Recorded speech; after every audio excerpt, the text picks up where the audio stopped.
Hello friends, എന്തൊക്കെയുണ്ട് വിശേഷം? നിങ്ങളെല്ലാവരും സേഫും ഹാപ്പി ആയിട്ടിരിക്കുന്നു എന്ന് വിചാരിക്കുന്നു. ഇന്ന് ഞാൻ വന്നിരിക്കുന്നത് ഒരു കുഞ്ഞി ഗാർഡനിങ് വ്ളോഗായിട്ടാണ്. ഈ വ്ളോഗിൽ ഞാൻ കാണിക്കാൻ ഉദ്ദേശിക്കുന്നത് ഞാൻ നട്ടേക്കുന്ന കുറച്ച് വെജിറ്റബിൾസ് ഒക്കെയാണ്. ഇപ്പോൾ ഈ വെജിറ്റബിൾസ് ഒക്കെ ഞാൻ ഗ്രോസറിയിൽ നിന്ന് വാങ്ങിയിട്ട് അതിൽ നിന്ന് തന്നെയാണ് നട്ടേക്കുന്നത്. അപ്പോൾ നമുക്ക് വേറെ എക്സ്ട്രാ സീഡ്സ് ഒന്നും വാങ്ങേണ്ട ആവശ്യമില്ല. നമുക്കിപ്പോൾ കടയിൽ നിന്ന് വാങ്ങിക്കുന്ന സാധനങ്ങൾ വെച്ചിട്ട് തന്നെ നമുക്കൊരു ഗാർഡൻ, ഒരു ചെറിയൊരു അപ്പാർട്ട്മെന്റ് ഗാർഡൻ ഒക്കെ സ്റ്റാർട്ട് ചെയ്യാം.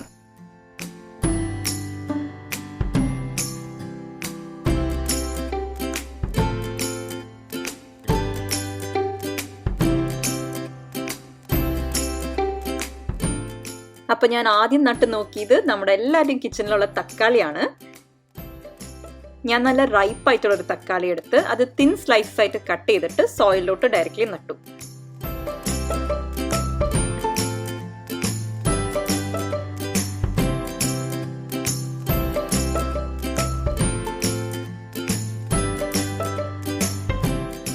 ഒരു 5 ദിവസമൊക്കെ കഴിഞ്ഞപ്പോഴേക്കും ചെറിയ ചെറിയ സീഡ്ലിങ്സ് ഒക്കെ വന്നു.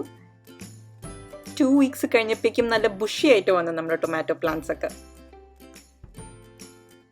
നമുക്കിവിടെ കാണാം ഓരോ സ്ലൈസ് വെച്ചേക്കുന്ന അവിടുന്ന് എന്തോരം പ്ലാന്റ്സ് വന്നിട്ടുണ്ടെന്ന്.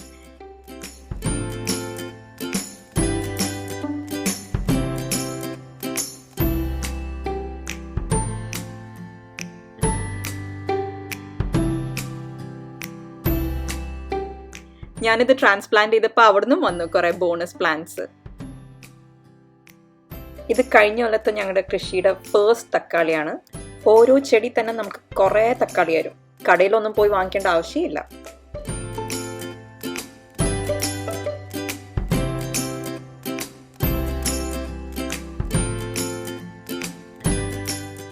ഈ 2 ഐറ്റം ഇല്ലാതെ നമ്മുടെ ബിരിയാണി കംപ്ലീറ്റ് ആവില്ല.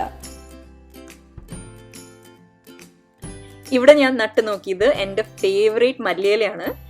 ഞാൻ കുക്കിങ്ങിന് യൂസ് ചെയ്ത സെയിം സീഡ്സ് തന്നെയാണ് യൂസ് ചെയ്തത്. ഈ സീഡ്സ് ഒക്കെ ഞാൻ ചെറുതായിട്ടൊന്ന് ക്രഷ് ചെയ്തു.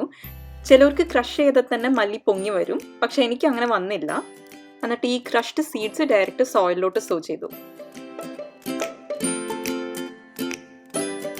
വിതിൻ ഒരു 1 month മല്ലി റെഡി. ഈ ഫ്രഷ് ആയിട്ടുള്ള മല്ലിയില ഏതെങ്കിലും കറിയിലൊക്കെ ഇടുമ്പോൾ ആ ഒരു മണവും സ്വാദും ആ ഒരു ഫ്രഷ്നെസ് വേറെ ഒന്നിനും റീപ്ലേസ് ചെയ്യാൻ പറ്റൂല. അപ്പൊ ഇനി ബിരിയാണിക്ക് വേണ്ടത് എന്താണ്? നമ്മുടെ പ്രിയപ്പെട്ട പുതിന. പുതിന ഗ്രോ ചെയ്യാനായിട്ട് സൂപ്പർ ഈസിയാണ്. നമുക്ക് വെള്ളത്തിൽ തന്നെ ഗ്രോ ചെയ്യാം. ഇതിനായിട്ട് ഞാൻ ഗ്രോസറിയിൽ നിന്ന് വാങ്ങിയ നല്ലൊരു ഹെൽത്തി ലുക്കിംഗ് സ്റ്റെം എടുത്തു ആൻഡ് അതിൻ്റെ ലീവ്സ് ഒക്കെ റിമൂവ് ചെയ്തു. മൊത്തത്തിൽ ഈ സ്റ്റെമ്മം ഒരു 2 or 3 ലീവ്സ് മതി. പിന്നെ ഞാൻ ഈ ലീവ്സ് വരുന്ന സ്ഥലമില്ലേ, അതിൻ്റെ അടിയിലൊരു കട്ട് ഉണ്ടാക്കി ആൻഡ് വെള്ളത്തിലോട്ട് ഇട്ടു. പിന്നെ ഇതിൽ നിന്ന് റൂട്ട്സ് വന്നപ്പോൾ ഞാൻ സോയിലോട്ട് ട്രാൻസ്പ്ലാന്റ് ചെയ്തു. അത്രേ ഉള്ളൂ. So simple no?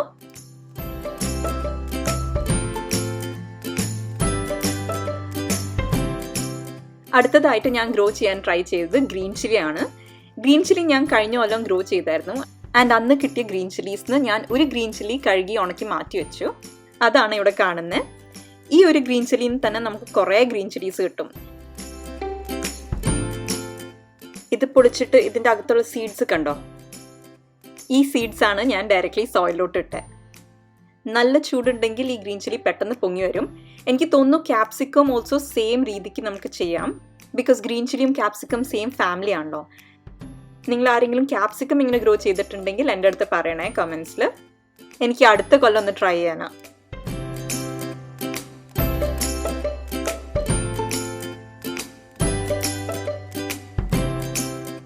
ഇനിയിപ്പോൾ ബിരിയാണിയുടെ കാര്യങ്ങളൊക്കെ ആയല്ലോ. അപ്പം ഇനി നമുക്ക് കുറച്ച് ചൈനീസ് ട്രൈ ചെയ്യാം.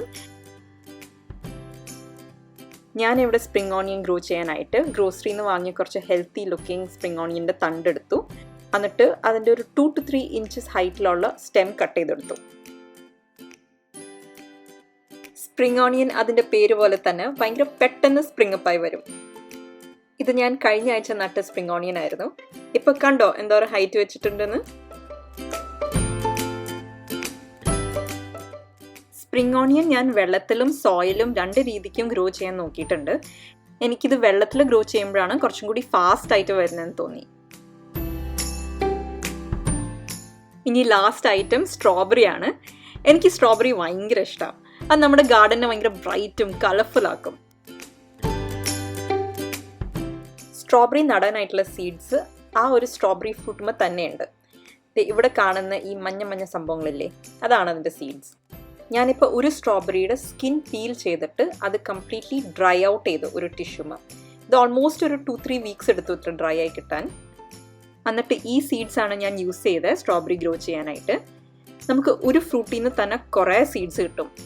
ഇപ്പം സ്ട്രോബെറിയുടെ പുളിയൊക്കെ ഇഷ്ടമുള്ള ആൾക്കാരാണെങ്കിൽ ഇങ്ങനെ ഒന്ന് ഗ്രോ ചെയ്യാൻ ട്രൈ ചെയ്യാം.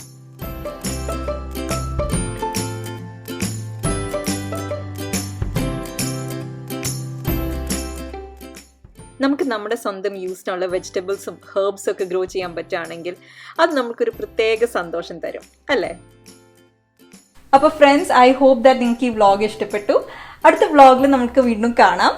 By, take care.